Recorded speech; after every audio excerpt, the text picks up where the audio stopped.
नमस्कार मित्रांनो, तुमच्या सर्वांचं पुन्हा एकदा माझ्या चॅनलवर हार्दिक स्वागत आहे. हा व्ह्यू बघून तर तुमच्या लक्षात आलं असेल की आपण सध्या आहोत परभणी शहर बायपासला. हे बघा, या ठिकाणी तुम्हाला बोर्ड दिसत असेल परभणी म्हणून.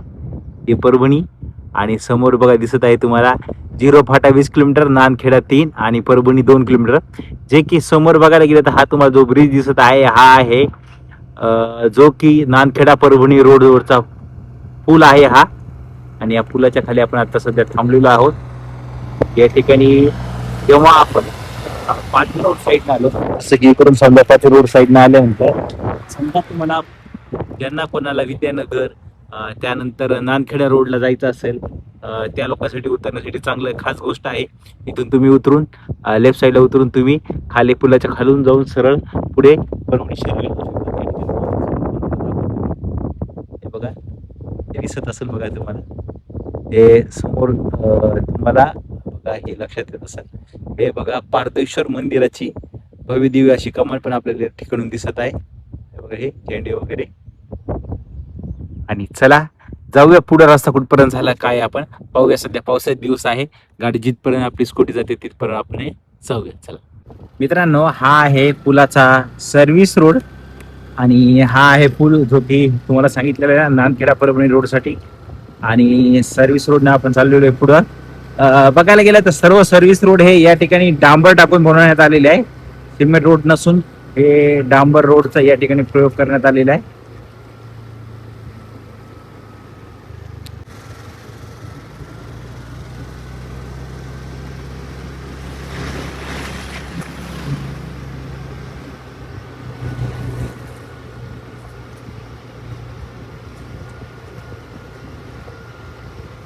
या साईडला परभणी शहरात जाण्यासाठी रस्ता आहे आणि या पुलाच्या खालून जो की नांदखेड्यासाठी जाण्यासाठी रस्ता आहे. नांदखेडा जाण्यासाठी रस्ता आणि हा आहे पुढे परभणी. आणि आता जाऊया सरळ आपण पुढे, बघूया बायपासचं काम कुठपर्यंत झालेलं आहे, काय नाही. आणि पाऊस पडल्यामुळे या ठिकाणी मस्तपैकी शेतीचे काम चालू आहेत. मस्तपैकी लोकांनी सोयाबीन वगैरे पेरलेले आहे, हिरवगार दिसत आहे. तसं पावसाची अत्यंत गरज आहे.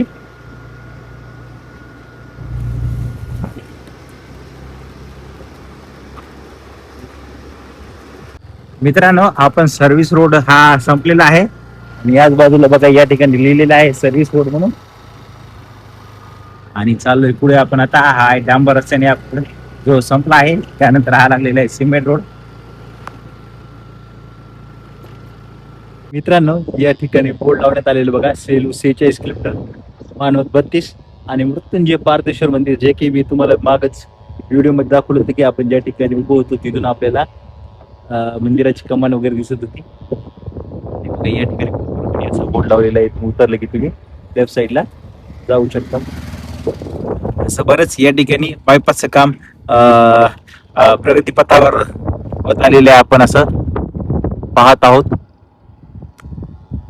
आणि मागे काही ठिकाणी ही जी काळी माती टाकली त्यामध्ये झाडं पण लावण्यात आलेली आहे आणि पुढे पण काम चालू आहे. चला जाऊया पुढे आपण आता. मित्रांनो, बघायला गेलं जे ब्रिज आहे त्या प्रत्येक ब्रिजवर असे लावण्यात आलेले आहे बघा. परभणी इथून 5 किलोमीटर आणि हा आहे जो ब्रिज आपल्या समोर दिसतो, हा आहे धार रोड परभणीच्या इथला हा ब्रिज आहे बघा. इथे लावलेले आहेत डाव्या हाताला धार, इथून एक 8 किलोमीटर, झिरो फाटा 17.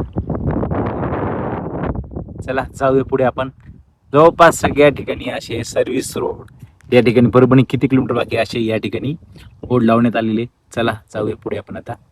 मित्रांनो, हा आहे धार परभणी रोडचा पूल. या ठिकाणी बरंच आणखी काम बाकी आहे. आपण जाऊया पुढे पण, अजून कुठपर्यंत काम डांबर वगैरे झालं असेल आपली गाडी जाते अशा तिथपर्यंत आपण पुढे जाऊया. मित्रांनो, या ठिकाणी खालचं जे बेसिक वर्क असते हे झालेले आणि हे पूर्ण असा रस्ता या ठिकाणी तयार झालेले बघा. या ठिकाणी त्याच्यावर बारदाणे वगैरे टाकण्यात आलेले आहे. आपण सध्या आहोत वांगी शिवारामध्ये.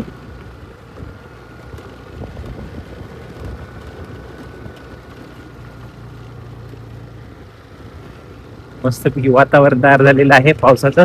पाऊस पडेल का काय माहित, काही सांगता येत नाही. मित्रांनो, या बायपासला समजा ट्रकवाल्यांना थांबायचा नाही का, या ठिकाणी बघा लिहिले ट्रक ले बाय, या ठिकाणी पुढं साईडला थांबून ते विश्रांती पण करू शकतात, अशी या बायपासला व्यवस्था पण करण्यात आलेली आहे.